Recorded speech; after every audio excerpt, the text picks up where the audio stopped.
Muy buenas tardes, bienvenidas, bienvenidos a todos, todas, todes. Bueno, feliz día para los colegas profesores. Les damos entonces una cordial bienvenida a otro encuentro de la Red de Formación Solidaria. Esta red es una red que, como ustedes saben, se formó con el acuerdo de diferentes instituciones y universidades, en particular el Consejo General de Educación, el Ministerio de Educación, Ciencia y Tecnología, la Universidad Nacional de Salta, la Universidad Nacional de Misiones, la Universidad Nacional de Quilmes, de la que formó parte, la Universidad Gastón Dachari y la Universidad Nacional del Alto Uruguay. Es una red solidaria, estamos todos colaborando para que esto vaya sucediendo, y esto que va sucediendo hoy nos permite tener de invitada a la doctora Natalia Etteri Correa. La doctora Correa es doctora en educación por la Universidad Autónoma de Madrid, es magíster en enseñanza universitaria por la Universidad de la República, UDELAR de Uruguay. Hizo el diploma superior en ciencias sociales, convención en educación y nuevas tecnologías en Flaxo, Argentina. Es licenciada en comunicación por la Universidad de la República, y en la Universidad de la República es profesora agregada en el curso de Introducción a los Estudios Educativos, es del ciclo inicial optativo de la orientación social en el Centro Universitario Regional Este. También es asesora pedagógica y curricular en la Unidad de Apoyo a la Enseñanza de la Facultad de Información y Comunicación, también de la Universidad de la República. A Natalia la llevo en el corazón, como llevo en el corazón a las championes, a los ondulines, bueno, también lo llevo en el pelo, a los gurises, la grapamiel, la yerba canarias. Y hoy nos va a hablar de una temática que está principalmente caracterizada por el principio de supervivencia, por los aprendizajes intensivos, por el aprendizaje por ensayo y error, por el aprendizaje vicario, que se trata de ni más ni menos que el modo en que los docentes se inician a la enseñanza. Y esta iniciación a la enseñanza, este ritual de iniciación, según los estudios de Natalia, es determinante en la construcción de la identidad de la profesión de los docentes. Bueno, en esta presentación que va a compartir con nosotros, va a realizar una mirada panorámica sobre las particularidades de esta etapa crucial para el caso de los profesores universitarios que comparten el ejercicio de la docencia con el ejercicio de su profesión primaria. Bueno, sin más que esta pequeña introducción, los dejo con Natalia Etteri Correa.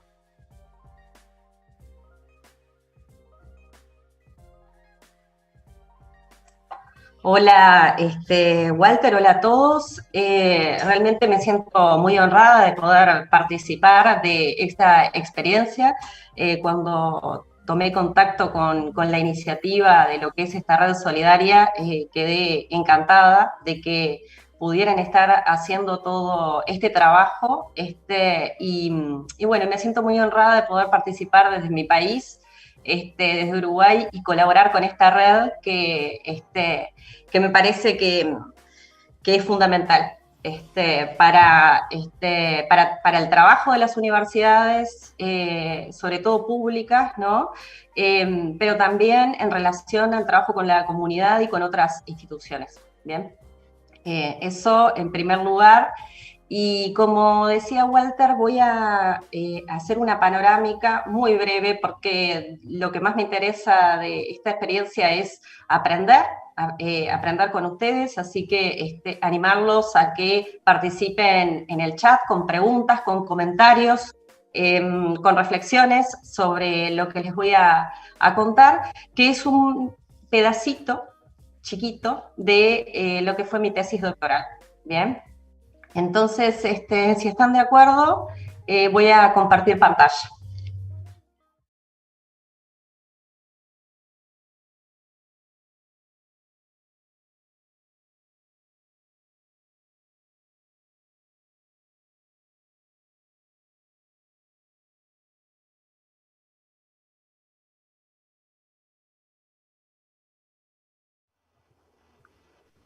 Ok.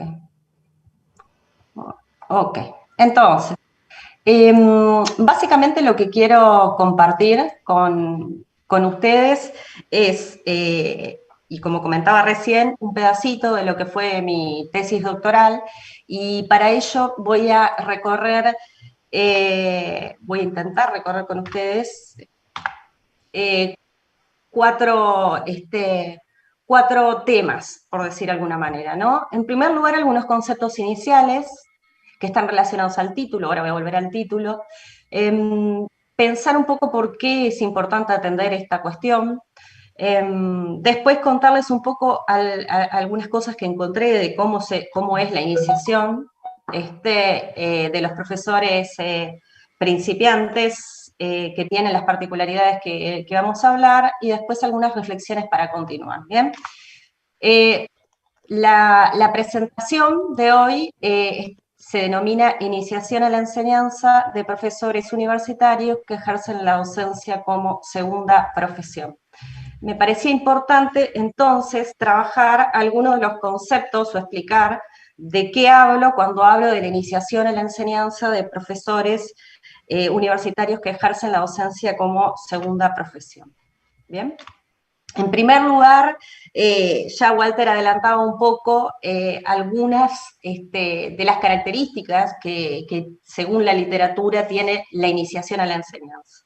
Iniciación a la enseñanza no es otra cosa que la iniciación en una profesión, y muchas de las particularidades que uno puede encontrar en la literatura que caracterizan a la iniciación en la profesión docente, también uno las puede encontrar para el caso de otras profesiones. Sin embargo, claramente la docencia es una profesión que tiene sus particularidades.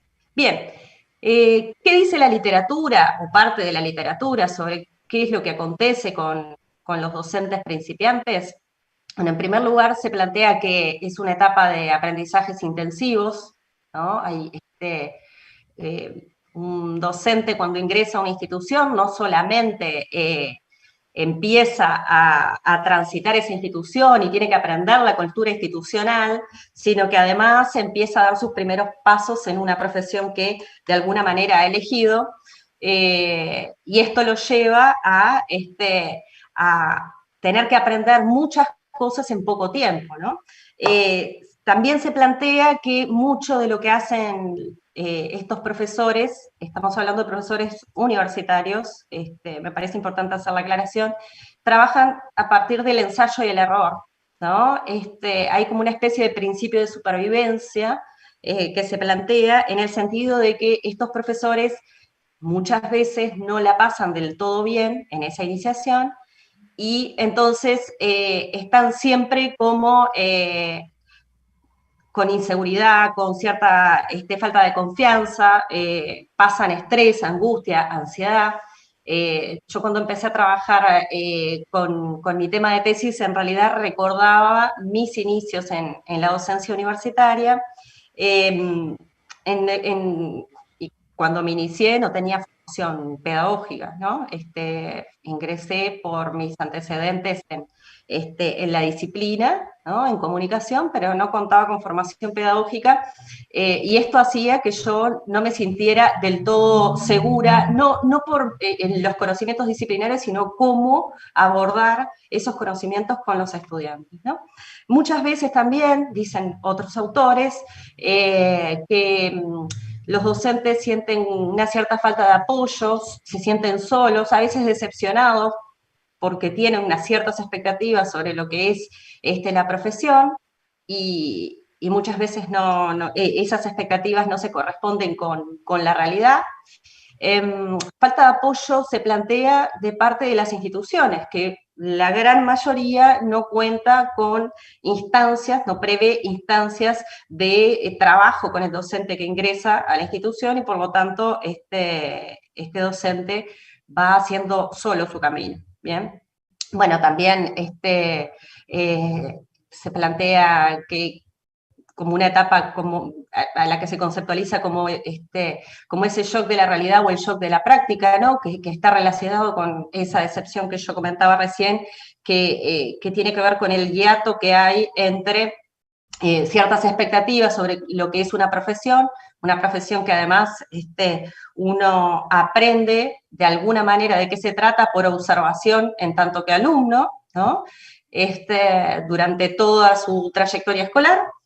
Y entonces, bueno, a veces hay ciertas imágenes que luego en la práctica, como mencionaba recién, no se corresponden. Y después también, otra de las características que se plantea de lo que es esta etapa es que el aprendizaje que realizan estos profesores universitarios, en términos generales, es un aprendizaje vicario en relación con, eh, con un catedrático o una figura que es de alguna manera un líder, ¿no? Y uno va aprendiendo a partir de la imitación, la observación y de los consejos que este catedrático le da a los docentes. Esto es para tener un panorama de cuáles son en general la forma en que se caracteriza a esta etapa desde la literatura. ¿Bien? Por otra parte, cuando hablo de la docencia como segunda profesión, me estoy refiriendo a profesores que se autoidentifican, cuando uno les pregunta, bueno, ¿y usted qué hace? Se autoidentifican como abogados, escribanos, médicos, ¿no? Arquitectos, eh, y cuando uno los interpela y les dice, bueno, pero tú también das clases, sos docente, recién ahí reaccionan de alguna manera que efectivamente también están ejerciendo la docencia y la están ejerciendo de una manera formal en una institución educativa formal. ¿Bien? Entonces, cuando hablamos de la docencia como segunda profesión, hay algunos autores que le llaman profesión secundaria, estamos hablando de este tipo de profesor. ¿Por qué focalizar en este tipo de profesores? Por múltiples motivos. Uno de ellos es que en general la literatura de la didáctica universitaria, la pedagogía universitaria y la que se enfoca en trabajar sobre el profesorado universitario, habla de un tipo de profesor que es el profesor investigador y enfrenta de alguna manera la función enseñanza con la función investigadora y se plantean ciertos debates en torno a lo que actualmente vale para, por ejemplo, la carrera docente, son los antecedentes en investigación más que los antecedentes en enseñanza, y hay como una especie como de enfrentamiento entre esas funciones y ni que hablar de la función extensión. Sin embargo, ese es un perfil de docente universitario que también está bastante investigado, pero no es el que predomina en algunas carreras, particularmente en este caso en mi universidad, pero sé que es la realidad también de algunas universidades públicas allá en Argentina, ¿verdad? Universidades nacionales.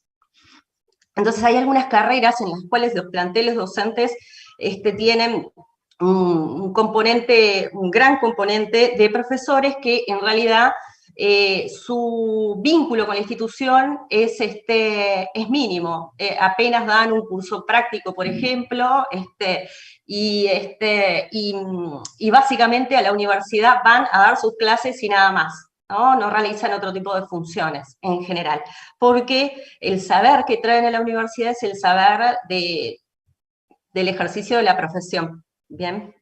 Primaria, ¿ok? Entonces, cuando hablamos de docencia como segunda profesión, estamos hablando de este perfil docente, y en el caso de mi universidad, que es la Universidad de la República de Uruguay, hay muchas carreras que se sostienen con docentes de este perfil, que tienen asignaciones horarias de 5 horas semanales para dar un curso práctico en particular, ¿verdad? Y nada más, y su vínculo con la docencia es ese. En tercer lugar, cuando hablamos de este docente a medio tiempo se le llama en España a este perfil docente, tenemos, entre muchas otras cuestiones que los caracterizan, 3 aspectos. En general, no tienen formación pedagógica previa, ingresan a la universidad como docentes a partir de sus antecedentes en el ejercicio de la profesión, ¿verdad? En segundo lugar, cuando ingresan tienen escasa o nula experiencia en enseñanza, ¿bien? O sea, realmente cuando ingresan como docentes, van a realizar su primera experiencia en esta profesión. Y además trabajan a tiempo completo en esa profesión primaria, lo que quiere decir que en general tienen una dedicación a su profesión primaria de entre 40 y 50 horas semanales, en muchos casos, ¿no? En carreras como contabilidad, como abogacía, escribanía, este tipo de docentes trabaja a tiempo completo en esa profesión primaria y entonces planifica, por ejemplo, sus clases los fines de semana o en algún, o sea, bueno, en general los profesores planificamos cualquier día de la semana, independientemente de si somos investigadores o no, si tenemos una alta dedicación o no, pero digo, en este caso en particular, realmente el vínculo con la docencia es muy escaso, con poquitas horas y la mayor parte de su actividad laboral está en relación a esa otra profesión que es la primaria y con la que ellos se autoidentifican. Bien. ¿Por qué atender este asunto? En realidad, en la iniciación a la docencia, y esta temática en particular, es importante atenderla para cualquier perfil docente. Sobre todo aquellos que van a efectivamente realizar actividades en el aula, entre otras cosas, porque estamos hablando de una profesión que trabaja en relación con otros y que tiene un compromiso con el aprendizaje de otros, ¿verdad? De otros que más adelante se van a convertir en tus pares, tus colegas, ¿no? Ahora bien, si uno observa algunos antecedentes, puede ver que en las últimas 3 décadas ha habido bastante producción, yo acá señalo muy poquitas, ha habido bastante producción sobre lo que es la iniciación a la enseñanza de profesores universitarios en general, sobre las problemáticas, preocupaciones, necesidades formativas que los docentes principiantes tienen, ¿no? Ha habido mucha producción en España, mucha producción incluso relacionada a un grupo de investigación que está trabajando sobre esto hace ya cerca de 40 años, ¿no? Que es el grupo de Marcelo García Marcelo es apellido por las dudas, en la Universidad de Sevilla, disculpen. Ahora bien, bueno, en Brasil, más recientemente, uno está pudiendo encontrar ya algo de producción también vinculada a esta temática. Esto muestra que hay un aumento desde el campo de la investigación por investigar este tema, también en distintos países de Europa y en otros lugares también de América Latina están empezando a haber políticas y a desarrollarse políticas de inserción y apoyo a la inserción de los docentes en distintos subsistemas, sobre todo para apoyar a los docentes de primaria y secundaria, no así para los docentes de nivel universitario. Entonces, si bien hay un aumento en el interés por la temática y además se sostiene en el tiempo, uno puede también observar que hay países a los cuales esta inquietud ha llegado más recientemente, lo cierto es que no se puede hablar de un agotamiento de la cuestión. Entre otras cosas porque cada uno de los contextos en los que uno se pone a investigar o tratar de echar luz sobre esta cuestión, encuentra aspectos diferentes, ¿no? Entonces, uno en la literatura puede encontrar que el factor del tiempo, de la escasez de tiempo, que es una problemática y una preocupación planteada por docentes principiantes de todos los subsistemas y en todos los países que se ha investigado, ¿no? Cuando uno quiere mirar un poco más qué es lo que acontece, para los casos particulares, el factor tiempo, que se le llama, varía. Qué es lo que opera en esa cuestión. Y también en otras, ¿no? Las necesidades formativas para docentes principiantes de primaria, que muy probablemente no, que tuvieron formación pedagógica previa, ¿no? Pues son egresados de institutos de formación docente, no van a ser las mismas, esas necesidades de formación en el desarrollo, el ejercicio de la profesión, que un profesor que nunca tuvo formación pedagógica, ¿no? Por ejemplo. Entonces empieza, no hay un agotamiento de la cuestión, y más aún, para el caso de los profesores que ejercen la docencia como segunda profesión, realmente me puedo atrever a decir que es un perfil que está muy poco atendido desde la investigación, ¿no? Y bueno, y es un profesor, como yo les decía hoy, que por ejemplo en algunas carreras de mi universidad es el perfil que predomina. Entonces, es importante atender esa cuestión, ver cómo ellos están viviendo, ver cómo ellos se forman, qué inquietudes tienen, qué les está pasando, ¿no? Entre otras cosas, para evitar, por ejemplo, la deserción temprana de los profesores, que es todo un tema. Bien. Entonces yo acá les comentaba, bueno, el aumento del interés, hay una escasa producción de conocimiento todavía sobre la iniciación a la enseñanza en las universidades, hay mucho más producción y también hay mucho más políticas, como les mencionaba, para primaria y secundaria.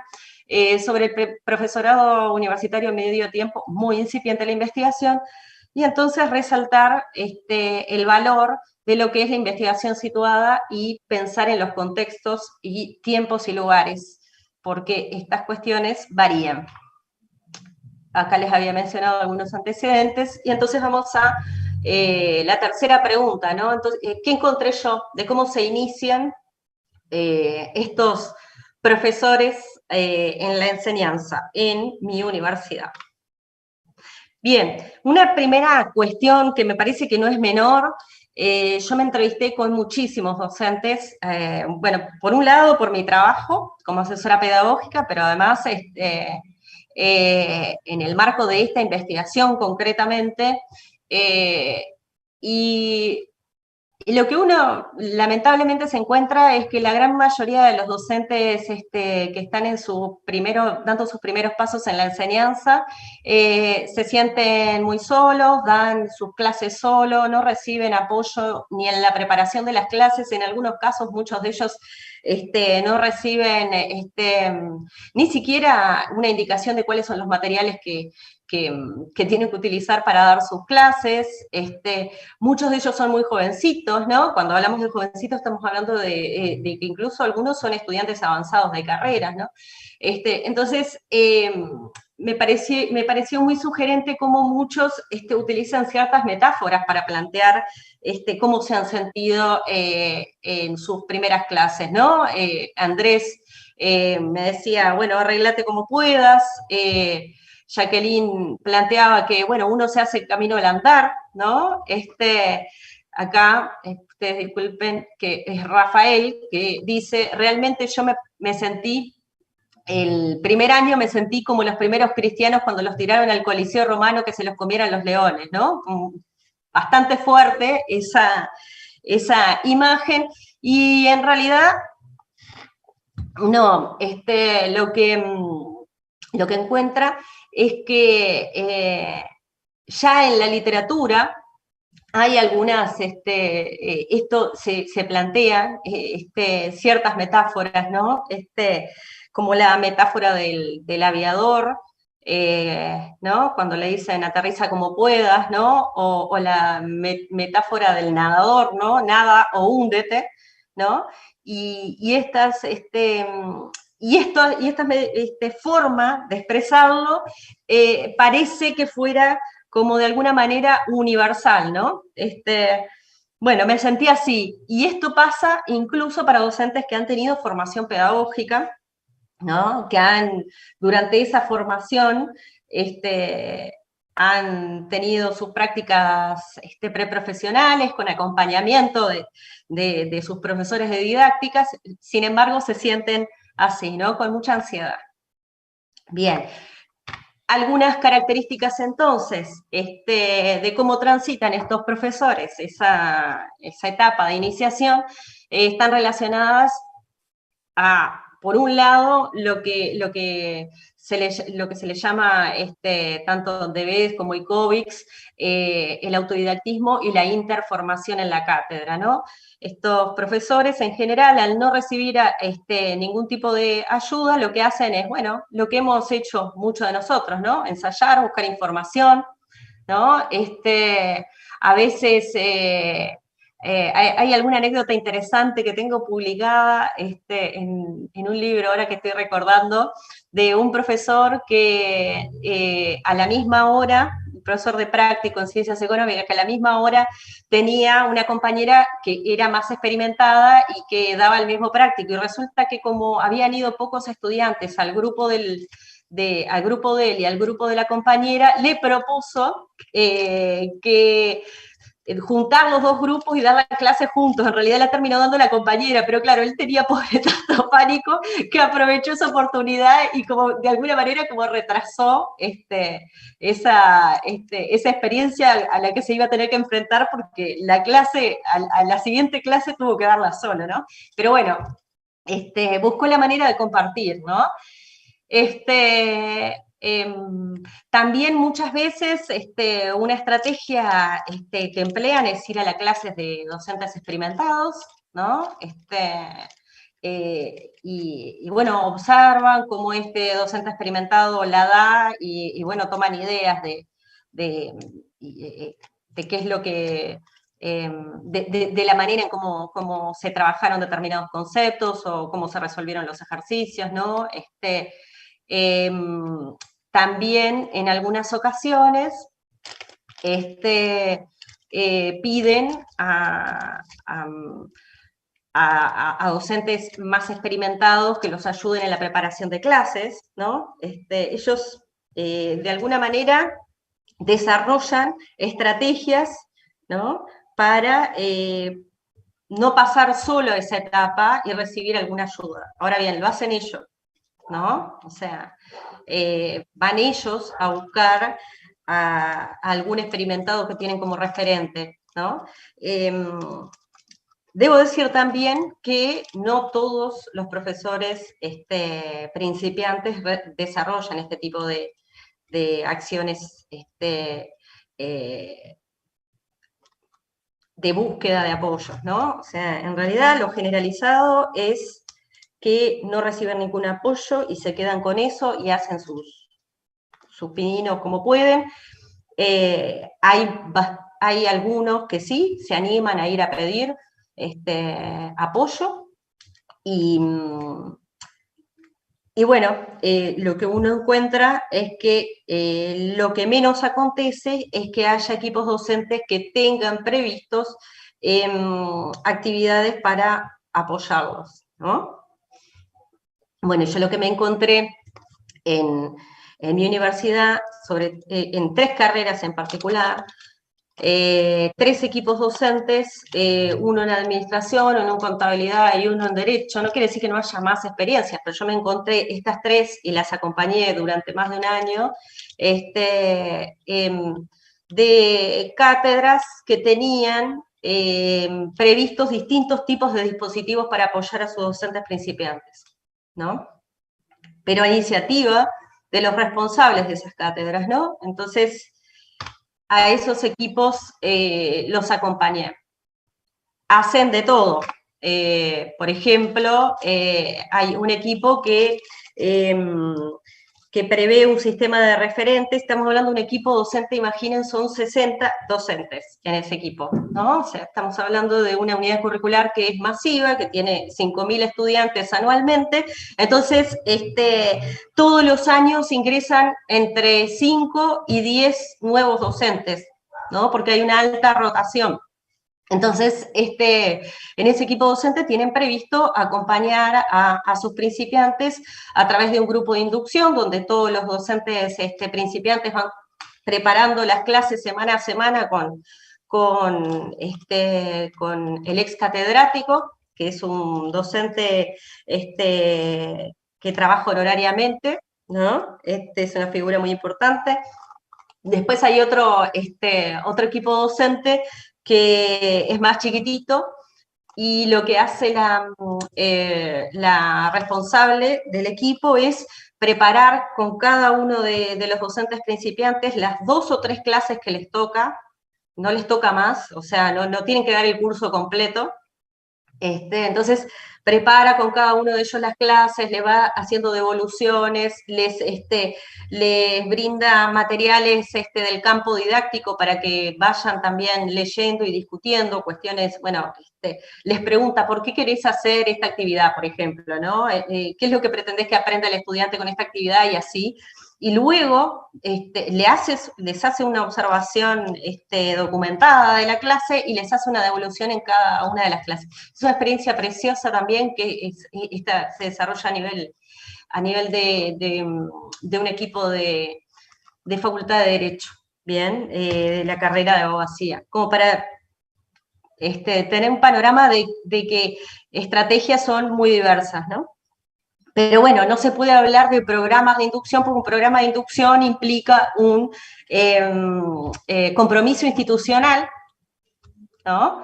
De trabajo con esta población, y en realidad no existe eso en mi universidad, ¿no? Entonces, siguen siendo actividades que, no, que están muy focalizadas en algunos equipos docentes cuyos referentes y quienes han tenido estas iniciativas, en realidad es porque tienen un compromiso particular con los equipos docentes que orientan, ¿no?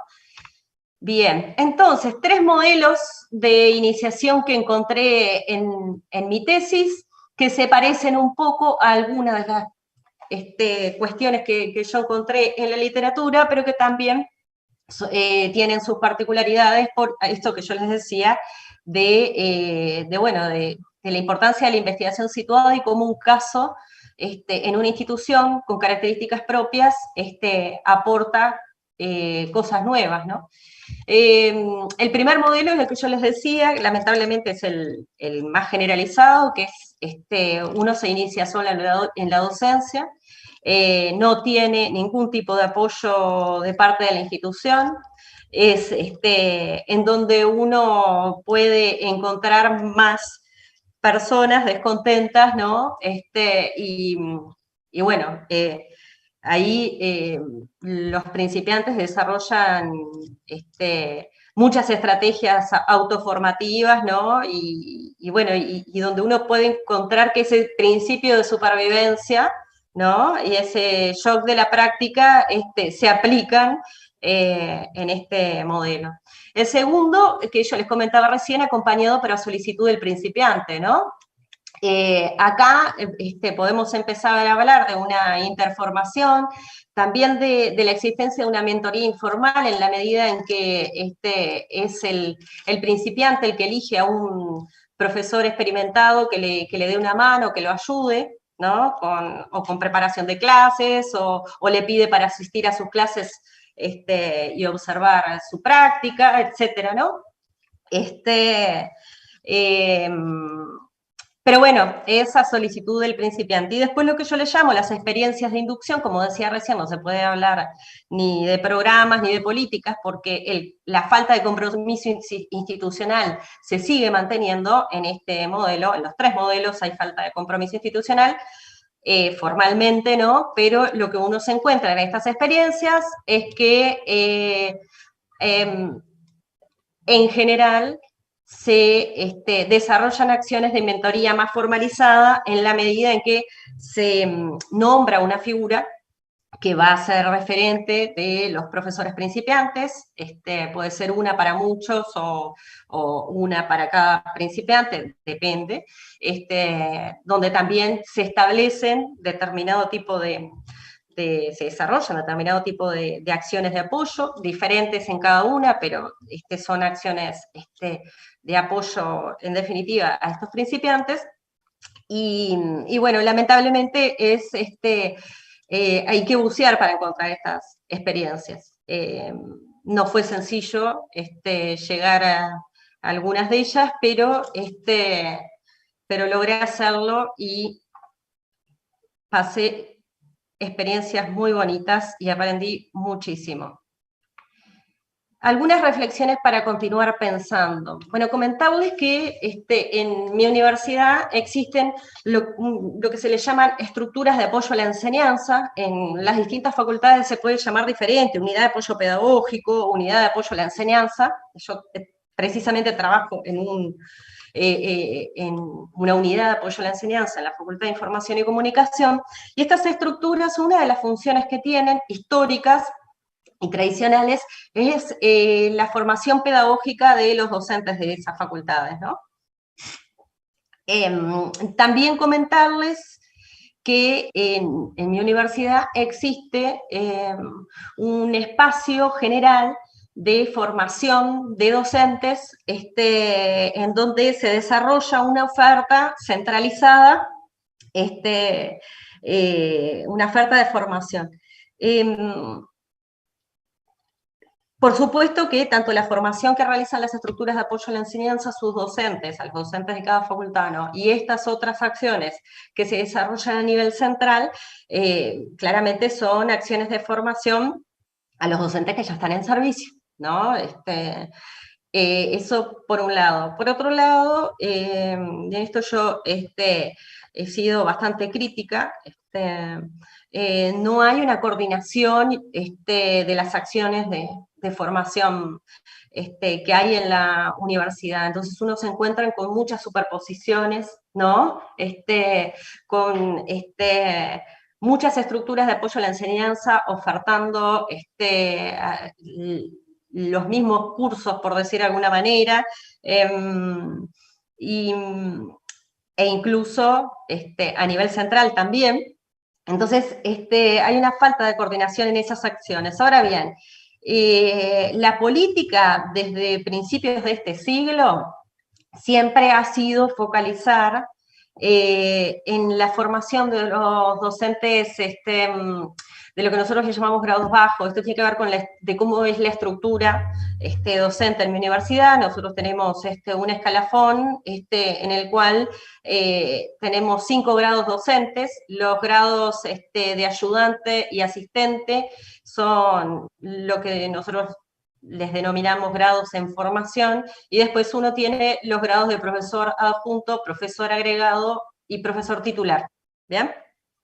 Las políticas de formación siempre han tratado de focalizar en precisamente los profesores de grados bajos, porque se consideran que esos profesores están en formación y que parte de su tarea debe ser formarse, ¿no? El problema con esto es que por temas presupuestales, de estructura, de falta de oportunidades de carrera docente, por múltiples motivos, uno encuentra docentes grados 1 y grados 2 que en realidad no están en formación ya, porque estamos hablando de gente que hace 20 años que tiene ese grado. ¿Bien? Entonces, no se ha focalizado realmente en las poblaciones que efectivamente están iniciándose en la enseñanza, porque no necesariamente estos grados están en formación, ¿verdad? Ahora bien, una cuestión que me parece que no es menor, sí es empezar a trabajar con esta población y generar algunas acciones, pero más desde el compromiso institucional, para trabajar con estas poblaciones, porque si no, si nosotros seguimos focalizando por el grado, la formación no necesariamente está llegando a los que supuestamente querés llegar. ¿Bien? Entonces, por un lado, me parece también muy importante que que gracias a que lamentablemente en este momento no existe coordinación de las acciones de formación, que se puedan empezar a coordinar esas acciones de manera tal de evitar estas superposiciones que yo les comentaba recién. Por otro lado, un aspecto que tampoco es menor, es que quienes se encargan del apoyo, quienes se encargan de coordinar los equipos docentes y que reciben en su seno a docentes principiantes, muchas veces no tienen ni formación pedagógica, y como hace capaz que tanto tiempo que pasaron ya esa experiencia de iniciarse, se olvidaron de lo que implica la iniciación y entonces por eso no los atienden. Y creo importante que las estructuras de apoyo a la enseñanza no solamente trabajen con los docentes principiantes, sino también con estos docentes que tienen a cargo la formación de estos profesores, ¿no? Y bueno, desde el panel institucional, una cuestión que me parece que no es menor es brindar oportunidades reales a los profesores iniciantes para formarse, no solamente en aspectos pedagógicos, sino también en la profundización de sus disciplinas, porque en general, cuando un profesor iniciante empieza a trabajar, está tironeado por todos esos aprendizajes que yo les decía que tiene que hacer, pero además tiene una exigencia para mantenerse de reciclarse y seguir formándose. Ahora bien, si el docente, dentro de su carga horaria, reformulo, más que dentro de su carga horaria, si en realidad nosotros a los docentes no les brindamos oportunidades reales de que parte de su tiempo remunerado lo dedique a estudiar y los sobrecargamos de tareas y los obligamos a que estudien en sus tiempos libres, no estamos favoreciendo esa necesaria formación que tienen que tener, ¿no? Se hace crucial jerarquizar de alguna manera esto. Y bueno, y quería agradecerles, acá yo les dejo un candado que está abierto, que está entrando, que parece que va a cerrar una puerta, pero que en realidad si uno observa está ahí abierta y en mi caso queda abierta para escuchar sus comentarios, sus consultas, sus preguntas, sus reflexiones sobre el tema. Así que termino la presentación, dejo de compartir.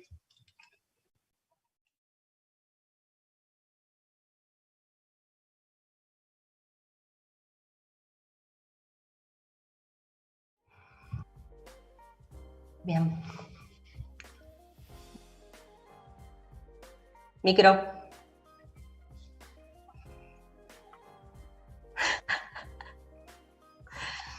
Ahí está, no lo encontraba, perdón, esto de prever. Bueno, hola. Bueno, muchísimas gracias, Natalia. La verdad es que es súper interesante. Hubo ahí unos intercambios en el chat. Voy a tratar de ser lo más fiel posible en la transcripción. Algunos comentarios tenían que ver, bueno, muy contextuado en el momento de la presentación que ibas haciendo. Como por ejemplo algún comentario con respecto a que esto de la profesión docente para los iniciantes es casi un discipulado, es algo que se puede traducir de parte de las apreciaciones que ibas haciendo, pero después hay algunas cuestiones que además había otro comentario que me parecía súper interesante y que nos identificamos todos, pero que lo expresó especialmente Laura, que dice que nunca se sintió más identificada, que los docentes planifican, y cuando planifican para todos los días, que para el docente no existe feriado, no existe fin de semana, esto es una realidad. Y aparte que hay algo que después va a enganchar con la última pregunta, pero que lo adelanto a pesar de que no es la primera pregunta, y es que en realidad también a los docentes, a todos, ¿no? En la universidad, y vos focalizabas principalmente en el estatus del docente universitario como un particular específico, se nos exige también, además de nuestra gestión de la docencia, coquetear permanentemente con la investigación. Hay muy pocas universidades que despeguen el rol del docente, del investigador, como si fuera cosas que van de la mano, y todos sabemos que no necesariamente es así. Bueno, Matías hacía un comentario que tenía que ver con cierta preocupación. Voy a tratar de aliterarlo porque es casi resumir una conversación que sucedió, que tenía que ver con que él ve un riesgo en esto de que la formación del docente se deje, del docente que inicia, y del docente que inicia particularmente en los casos que vos señalás que tienen la docencia como segunda profesión, o sea, gente que viene de profesiones liberales, que no tienen ningún tipo de formación docente y que se convierten en discípulos de otros docentes que tampoco tuvieron formación docente, ¿no? Y que han aprendido como pudieron, y que esto del discipulado lo que invita es a que hayan adquirido, por un lado, bueno, algunas prácticas comprobadamente eficientes, que no necesariamente buenas, ¿no? O sea, finalmente hay cosas que funcionan en el aula y que funcionan porque funcionan y no porque estén comprobadamente que sean buenas. Quiero decir, por pensar en una y rápido, el principio de autoridad, ¿no? O sea, a veces uno puede resolver una discusión por el principio de autoridad. Eso no es una práctica de ningún modo buena. Y sin embargo funciona, ¿no? A veces uno puede cancelar una discusión que se vuelve engorrosa e interminable por el principio de autoridad. Pero bueno, esto implica precisamente no tener alguna estrategia de formación claramente orientada y claramente focalizada para estos docentes. Implica reproducir permanentemente malos hábitos y algo que nosotros llamamos aquí en Argentina mañas, que no sé cómo lo llaman en Uruguay, pero que en Uruguay mañas, sí, mañas, en eso, perfecto. Sí, mañas, sí. Bueno, el español es el mismo, pero a veces... Es el mismo, bueno, pero tenemos expresiones bien, como los championes, ¿no? Que a vos te encanta. Las championes, sí. Y los ondulines, o sea que no sabía que hacer. Y los ondulines. ¿Y cómo le dicen ustedes a los ondulines? Los invisibles. Ah, claro, bueno, acá también, pero más ondulín. Para los demás, los ondulines son estas cositas. Bien. Esto, bueno, voy a dejar acá la transliteración del comentario de Matías, porque me parece que ya tenemos un piecito ahí para que empieces a desarrollar algún tipo de diálogo con los participantes, que insisto, es un tema que es súper interesante, más allá de que algunos lo están haciendo en el chat de YouTube también. En los miembros de la red hay una conversación sobre esto, de verdad, en el WhatsApp que tenemos. De hecho, Denise, que es una colega del área de informática de acá de la Universidad de Quilmes, que es la coordinadora del programa de educación virtual, señala que es una temática que es muy recurrente en su campo disciplinar, que es la informática, que no es un campo disciplinar pedagógico y que sí tienen carreras que se dictan en nuestras universidades. Bueno, exacto. Dejo acá y luego sigo con las otras preguntas, Natalia. Me encanta que hayas arrancado por ahí, porque precisamente si hay algo que encontré, es esto mismo que señala Matías como un riesgo, ¿no? Y que bueno, que dio lugar a un intercambio. Sin dudas, de hecho, uno de los casos, uno de los equipos docentes que yo acompañé, si uno observa, por ejemplo, quién es el encargado de acompañar a estos principiantes, que es un ex catedrático que, bueno, luego de su jubilación, trabaja de manera honoraria en el acompañamiento a estos principiantes en lo que ellos tienen, ahí han denominado grupo de inducción. Realmente lo que hace este profesor es, en cada reunión, tirar piques, tips, ¿no? Piques le decimos en Uruguay, no sé usted cómo le dice, pero les va tirando como tips, y realmente yo lo entrevisté en más de una ocasión, y realmente este profesor, desde la didáctica del sentido común, eso que plantea Camilleri, ¿no? Transmite precisamente desde esa didáctica del sentido común su experiencia, que por supuesto que valiosa porque fue docente durante 50 años, ¿no? Pero bueno, se siguen reproduciendo ciertos rituales, ¿no? También, como hay un aprendizaje también por imitación, porque uno de los dispositivos que utiliza este equipo docente es indicarles a los docentes principiantes que vayan a ver las clases de otros que en su momento también vieron las clases de otros, y así sucesivamente, ¿no? Y el modelo de cómo se tiene que resolver un ejercicio en la clase es siempre el mismo y se viene transmitiendo por tradición, ¿no? Es eso, es tal cual. Y por eso yo al final manifestaba que es muy importante trabajar con estos profesores que tienen a cargo docentes principiantes. Trabajar desde las estructuras de apoyo a la enseñanza que tienen como una de sus funciones el asesoramiento pedagógico, porque así como decías vos y se vio, y lo planteó creo que Matías también, estamos hablando de profesores sin formación pedagógica que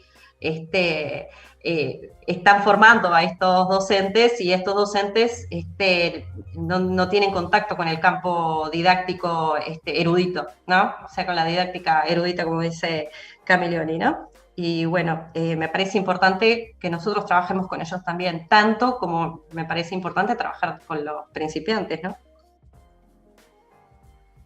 A ese respecto, Natalia, a mí me parece súper valioso que vos, que venís del campo de la comunicación, nos interpeles a los pedagogos en estos términos. Y quiero ponerlo con una expresión lo más clara posible, ¿no?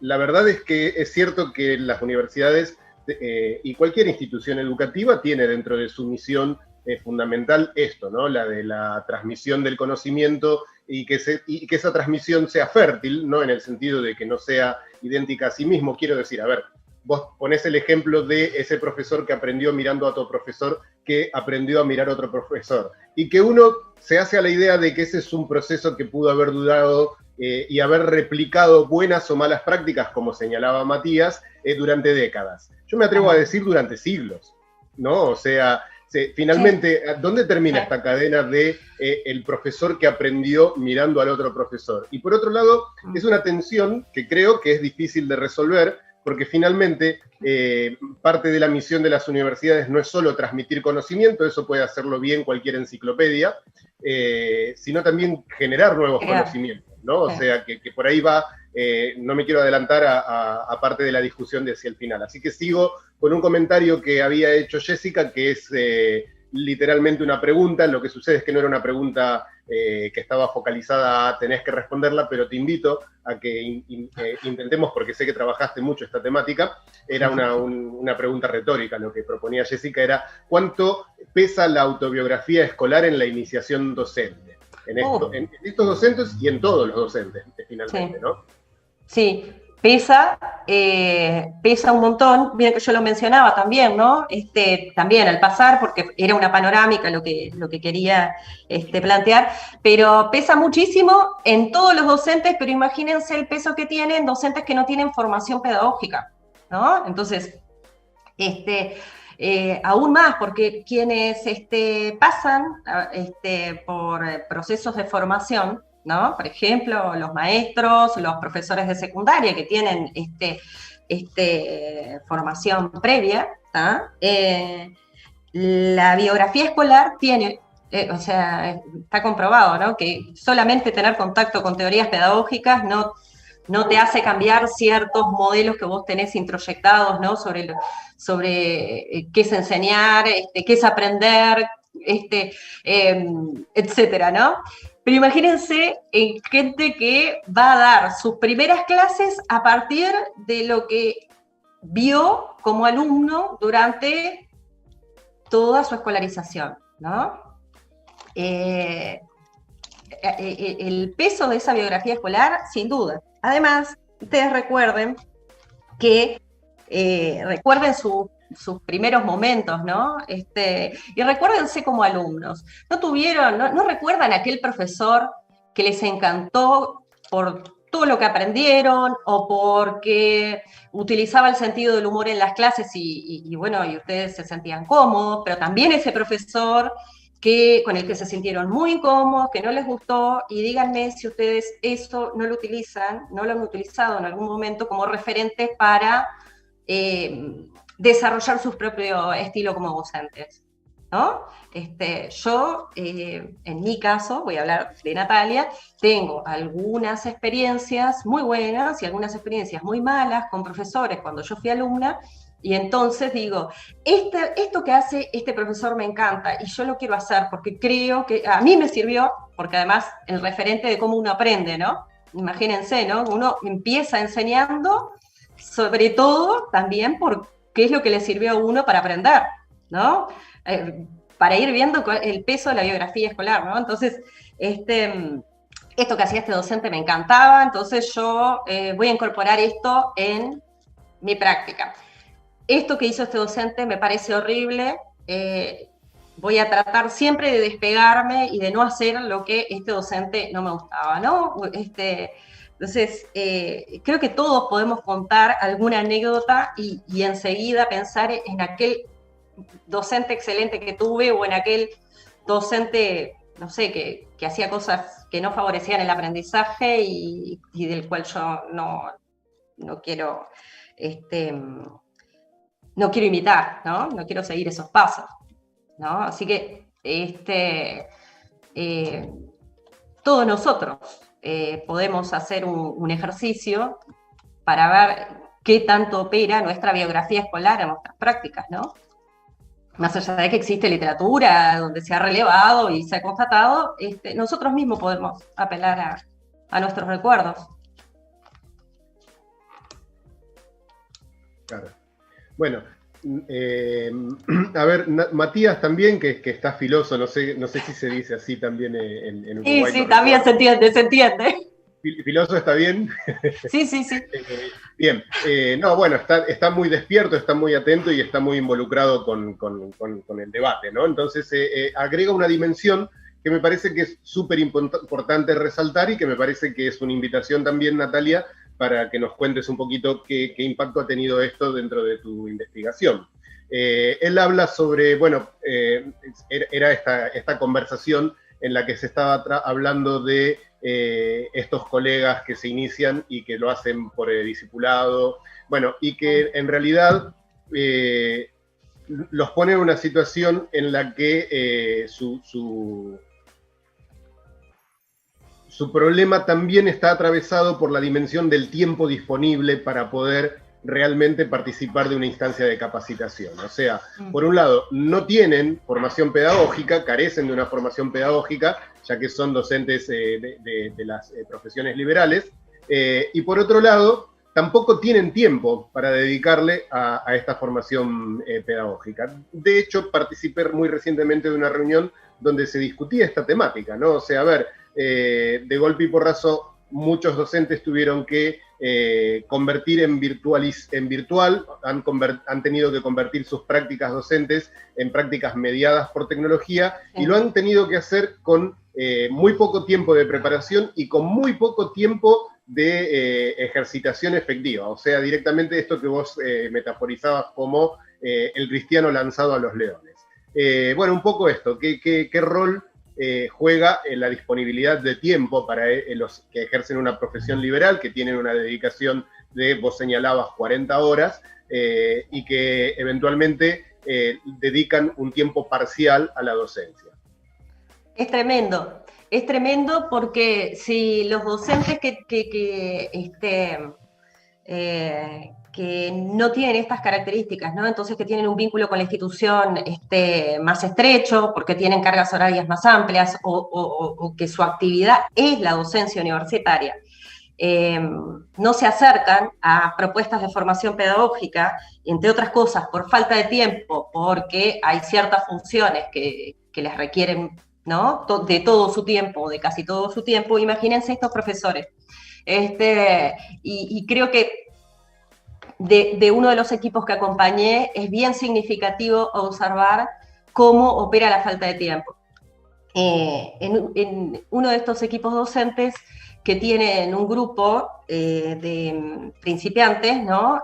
Que se reúnen semanalmente, este grupo de inducción que yo les comentaba hoy, le estoy sacando bastante jugo a este equipo docente.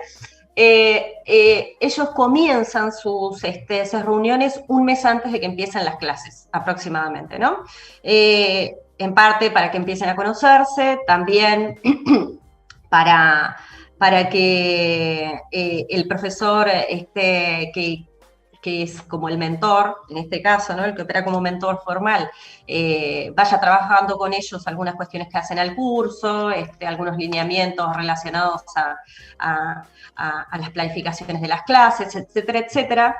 Y estos profesores, que son reuniones que siempre se tienen que hacer luego de las 19 horas. ¿Por qué? Porque todos los chiquilines, son chiquilines, porque además estos sí que son bien jóvenes, algunos son estudiantes avanzados, pero ya trabajando, porque si hay algo que tienen algunas carreras es desempleo casi cero, ¿no? Entonces, esta es una unidad curricular de la carrera de administración, desempleo cero, son todos casi contadores, casi todos. Y bueno, y en este caso, claro, antes de que empiecen las clases, están transitando la ansiedad de dar la primera clase, el estrés de cómo preparar, de cómo pararme enfrente a la clase, de cuál es el tema, cómo desarrollar, cuáles ejercicios del libro práctico tengo que trabajar, qué tanto de teórico traigo a la clase práctica, porque nunca van al teórico, entonces tengo que dar un micro teórico. Bueno, todas esas ansiedades y yo le puse Gregorio, no se llama así el profesor, pero Gregorio los va ayudando en esas reuniones. Bueno, son reuniones, arrancan a las 7, 1 hora, más de eso no, porque después se tienen que ir a la casa. Porque también tienen vida estos chiquilines, ¿no? Evidentemente. Muy bien. Hasta la tercera clase más o menos, o sea, durante 7 semanas, uno ve que ese grupo se sostiene, ¿no?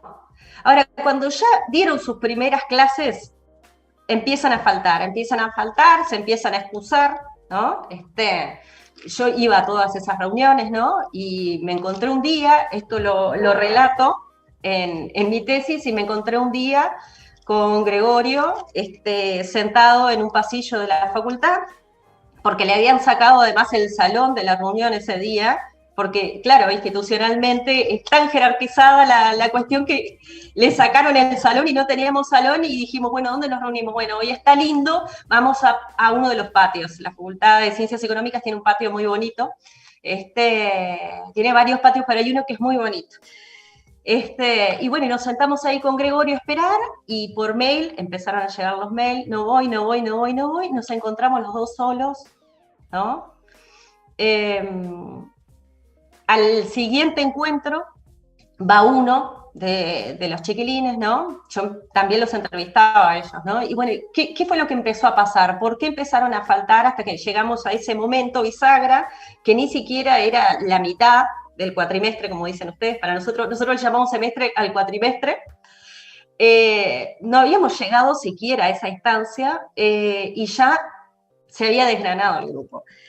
Y era porque el tiempo que les implicaba trasladarse a la facultad, estar ahí, volver, ¿no? Preferían dedicarlo a la preparación de su propia clase, ¿no? No tenían tiempo, tenían que optimizar, y bueno, ¿y por dónde cortaron? Por el grupo de inducción, ¿no? Después hubo un hito en ese cuatrimestre, que fue cuando tuvieron que participar de lo que le llamamos, lo que le llaman en realidad en ciencias económicas las revisiones, que son los primeros parciales. Ahí sí hubo como un momento en el cual tuvieron como necesidad de trabajar la evaluación, sobre todo cómo calificar, o sea, ¿no? Cómo pongo la nota. Pero el factor tiempo fue fundamental para que ese grupo se desgranara antes de llegar a la mitad del cuatrimestre. y ahí se queda. No sigue. Lo valoran muy bien al proceso, ¿no? Valoran muchísimo la oportunidad. Ahora, la falta de tiempo, crucial. Entonces, imagínense, si para esto que a ellos les interesaba muchísimo, finalmente no pueden continuar, imagínense hacer, por ejemplo, un curso de formación pedagógica, ¿no? Menos que menos. Qué bárbaro. Bueno, yo creo que el factor tiempo igual es algo que impacta negativamente en el ejercicio de la profesión para todos, pero que es llamativo en este caso, tal como señalás vos en estas experiencias y el comentario que hacía Matías. Matías tenía una pregunta más, no es la última, que voy a tratar de apretarla un poquitito porque nos estamos como desperdiciando todo el tiempo, desperdiciando. Qué malo eligiendo las palabras. Se nos está agotando el tiempo. Agotando el tiempo, exacto. ¿Cómo desperdicio, che? Claro, ¿qué es eso, Tao? Aprovechado.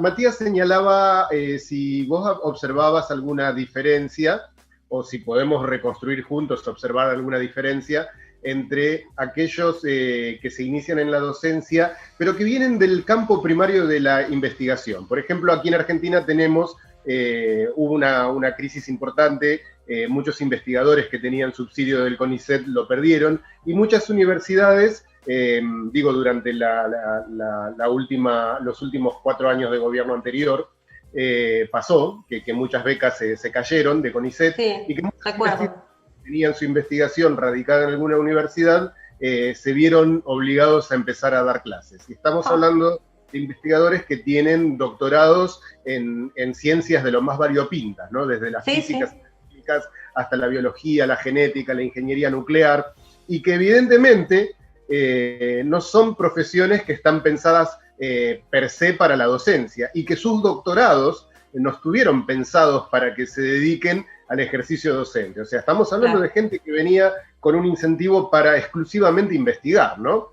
Y que hay una hipótesis, en la opinión de Matías, tal vez exagerada, de que como son doctores son excelentes profesores, y en realidad por detrás de esto la realidad que hay es que estos doctores no han sido formados en el campo de la pedagogía, o sea, son doctores de cualquier otro campo. Bueno, a ver si ese inicio de la docencia tiene algún correlato con las profesiones liberales. Bueno, no podría afirmarlo porque no investigué ese perfil de docente, pero puedo hipotetizar, ¿no? Ya que estamos, y creo que está bueno como para pensar también en términos de bueno, este tipo de investigaciones hay que hacerlas y hay que continuar, ¿no?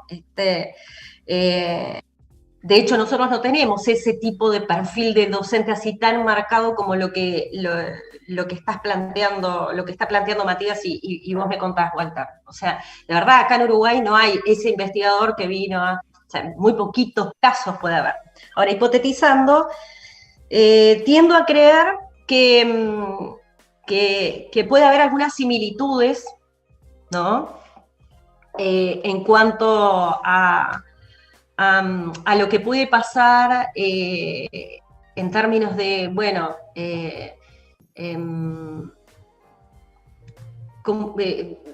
déjame pensarlo un poco, de algunas inquietudes que pueden llegar a tener o algunas problemáticas que pueden llegar a enfrentar. Puede haber alguna similitud, ¿no? Pero también creo que puede llegar a haber ciertas diferencias, porque hay una relación con el conocimiento muy particular que tiene el investigador, ¿no? Y yo creo que sería re interesante investigarlo, no voy a hipotetizar, ¿sabes qué? Me parece re interesante para ver porque... Es una re pregunta, ¿no? Es la re pregunta, creo que estaría buenísimo que alguien lo investigue allá en Argentina, sobre todo, y que me cuente que lo haga. Claro, ¿Qué es lo que...? Sería genial. Mirá, en realidad, y ya que estamos hipotetizando, yo también me atrevo a hacer alguna hipótesis, y creo que es una situación que puede tener muchos puntos en común, y que en algunos otros puntos, no. tal vez incluso, y obviamente no pretendo con esto ofender a ninguno de los doctores que están ahora con nosotros en la sala, ¿no? Pero en realidad al doctor, las universidades ya les ha otorgado, ya nos han otorgado a los doctores un título que supone excelencia, ¿no? O sea, es casi, no digamos el techo, pero está bastante cerca del techo de la formación universitaria, ¿no? O sea, finalmente todavía podrías hacer un postdoctorado o podrías hacer muchos doctorados más, etcétera, etcétera, ¿no? Pero las universidades a los doctores ya los reconoce cierto grado de excelencia, ¿no? Que en mi opinión también reviste cierto carácter de prejuicio, ¿no? O sea, sí. Finalmente en realidad la excelencia a la que se nos reconoce es una excelencia en la investigación, o sea, los programas de doctorados están fuertemente enfocados en la formación como investigador. Eventualmente, claro, es eso. Digamos, pedagogía o comunicación, tal vez tengamos como objeto de estudio además este tipo de competencias, pero en realidad el grado de doctor lo que le reconoce a un universitario es una suficiencia investigativa. Investigadora, claro. Sí. Entonces, ahí lo que se produce es ese, creo yo, ¿no? Esa pequeña confusión, o sea, la excelencia en un campo no necesariamente implica la excelencia en todos los campos de la universidad, por un lado, ¿no? Y luego como experiencia me ha tocado como profesor capacitador en alguna oportunidad tener que enseñarle algo a algún colega doctor. Y algunas veces, no siempre, algunas veces ha sido un terreno tremendamente árido. O sea, ¿pero qué vas a venir a enseñarme a mí? Si yo soy doctor de la Sorbona. Sí, ¿no? Sí. Me ha pasado. Bueno, voy a ir rápido porque el tiempo en la televisión es tirano. A un comentario de... Déjame un apunte. Ay, chiquito, me parece fundamental esto. A ver, una cosa es saber muchísimo sobre el micropunto del campo de conocimiento en el que te doctoraste, porque también sepamos, ¿no?, que el avance en el conocimiento que uno pueda hacer en una tesis doctoral es un puntito dentro de lo que es, ¿no?, un campo de conocimiento. Eso no te hace experto en todo, ¿tá? Pero una cosa es saber mucho de algo y otra cosa es tener que enseñarlo. Necesariamente, ¿no? Vos tenés que tener clara esa distinción. No es lo mismo, ¿no? O sea... Claro. Bueno, en realidad, no cerrando el tema, porque obviamente en esto lo único que podemos hacer es opinar, ya que no fue objeto de estudio ni tuyo ni mío. No. Pero bueno, no cerrando el tema, creo que coincidimos un poco con la percepción que proponía Matías, ¿no? Sí, que en realidad esto de el excelente profesor es un exceso de interpretación. O sea, es un doctor de un campo disciplinar. Todavía tiene que verse si es un excelente profesor. Tal vez lo sea, ¿sí? Quiero decir, estoy dispuesto a creer que alguien que tiene cierta suficiencia en la investigación ya está bastante predispuesto a construir conocimiento con el otro, al punto que tal vez sea un excelente profesor también. Dice Cristian que los que nos encontramos en formación muchas veces tenemos la participación en un equipo de cátedra, en un formato casi de aprendiz que está en ejercicio, ¿no?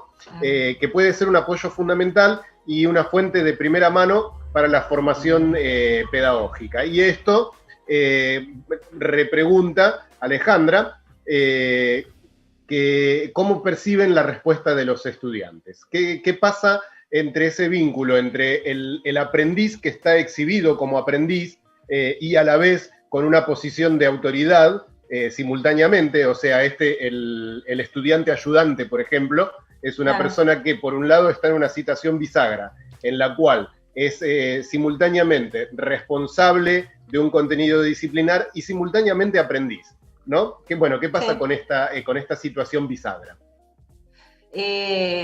A ver,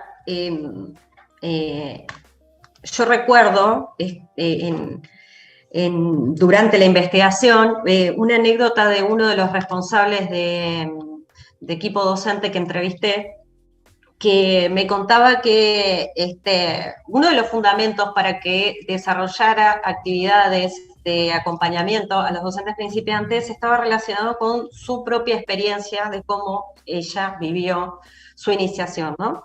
Y lo que le pasó a ella precisamente tenía que ver con eso. Ella era estudiante avanzada, ¿no? Entonces llegó a dar su clase y entró al salón, ¿no? Y se paró y empezó a hablar y nadie la escuchaba. Nadie la escuchaba porque, y nadie le hacía caso porque era una compañera. Y claro, y le costó un par de clases lograr ese lugar, ¿no? de autoridad, ¿no? Porque los compañeros la veían como compañera, ¿no? Entonces, ¿cómo puede ser que me venga a enseñar? Y es dificultoso, ¿no? A mí, en los principiantes que acompañé, no observé ninguna situación en particular. Es muy probable también que en las clases que yo acompañé a 6 profesores principiantes, 2 de cada carrera, durante todo el cuatrimestre a cada uno, y es muy probable que tenga que ver también con la cultura institucional de las facultades y de las carreras en donde yo lo estudié. Acá sí, conociendo otras instituciones, creo que puede llegar a ser tan dificultoso como le fue a esta profesora que me contó lo que le pasó a ella, ¿no? Pero en los casos que yo acompañé no observé dificultades. Los estudiantes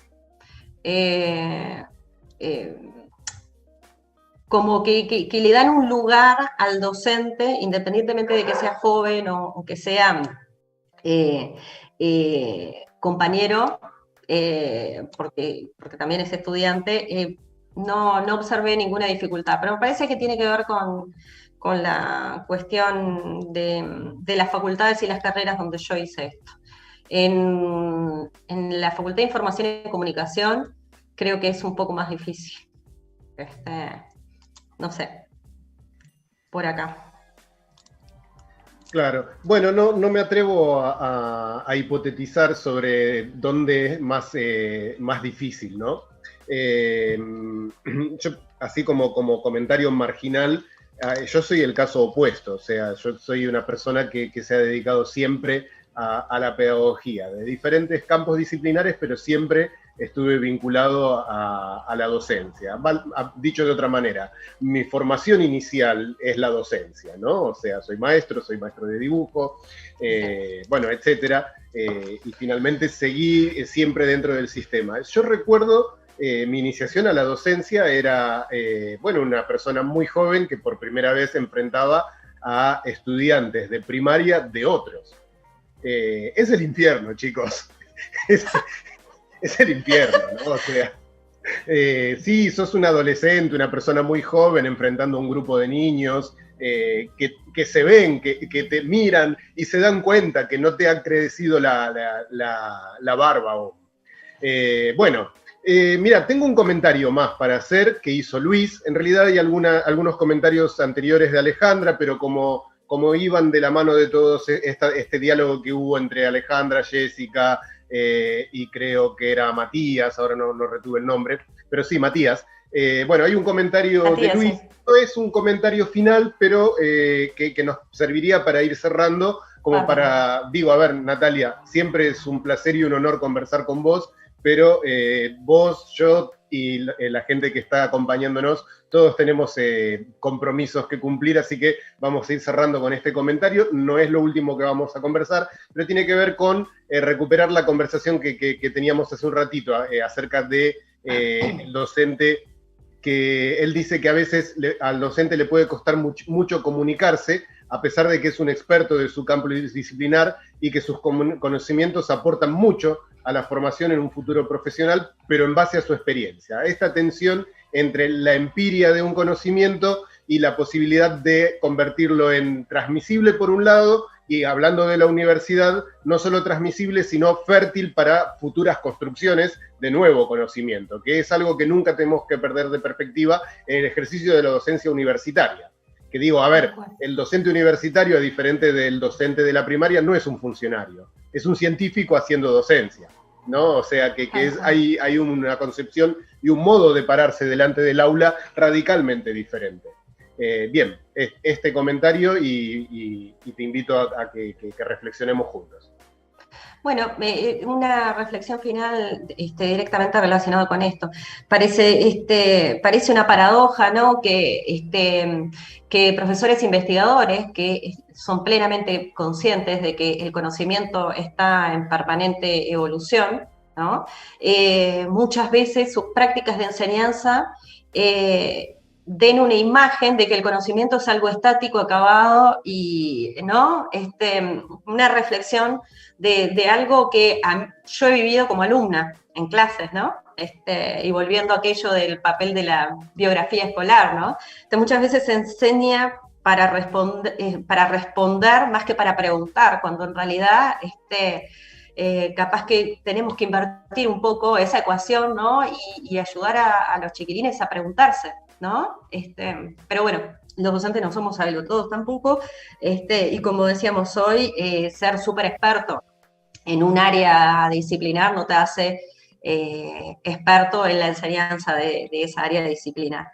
Yo, como forma de cierre, quería agradecerles a todos a todos quienes han estado ahí comentando, participando, preguntando. No hice una plaquita con mi correo electrónico, pero quienes quieran comunicarse conmigo pueden escribirme a natalia.correa@fic.edu.uy. Yo encantada de la vida, y además a Matías, que estaba súper activo. Matías, te invito a iniciar un diálogo, y además a todos a pensar juntos, no solamente este tema, sino, bueno, invitarlos a continuar participando de estas actividades, de esta red solidaria fantástica. Vuelvo a decir que me encanta esta iniciativa y me siento muy honrada de haber podido participar de esta actividad. Y gracias, Walter, también por la invitación. Bien, quédate un momentito más con nosotros. Quería hacerte un comentario. Esto vos sabés que va a quedar grabado, ya de hecho está grabándose en el canal de la Red Solidaria, sí. Así que vas a poder revisar. Me gustaría mucho que revises el chat, porque finalmente... Lo voy a hacer, sí. Claro, no he podido ser completamente fiel, y como esto que hay que administrar el tiempo, prioricé los comentarios que estaban más vinculados a la conversación, pero hay muchos comentarios que valoran y aprecian mucho tu don de palabra, la claridad con la que te expresás, la concisión con la que expresás los conceptos, cosa que te envidio muchísimo, Natalia. Yo soy muy vueltero para decir pocas cosas, y vos decís con muy pocas palabras muchísimo. Te lo envidio con toda la furia, y por eso me gusta tanto conversar con vos. Bueno, esto no termina acá, hoy no termina acá. Tenemos un próximo evento el próximo martes, el 22 de septiembre, como siempre a las 7 de la tarde. Va a estar Darío Sandrone y Miguel Ángel Ferreras, y van a hablar sobre la pandemia de preguntas, ¿no? Algunas reflexiones sobre la educación y la tecnología en estos particulares momentos que nos están tocando vivir. Les recuerdo, la Red de Formación Solidaria está conformada por el Consejo General de Educación, por el Ministerio de Educación, Ciencia y Tecnología, la Universidad Nacional de Salta, la Universidad de Misiones, la Universidad de Quilmes, la Universidad Gastón Tachari y la Universidad Nacional del Alto Uruguay. A quienes también yo les agradezco el enorme esfuerzo que estamos haciendo para poder sostener esta iniciativa. Bueno, sin más para agregar, los invito entonces a que nos volvamos a encontrar el martes a las 5 de la tarde por este canal de YouTube. Bueno, será hasta entonces. Muchísimas gracias a todos, muchísimas gracias, Natalia. A ustedes.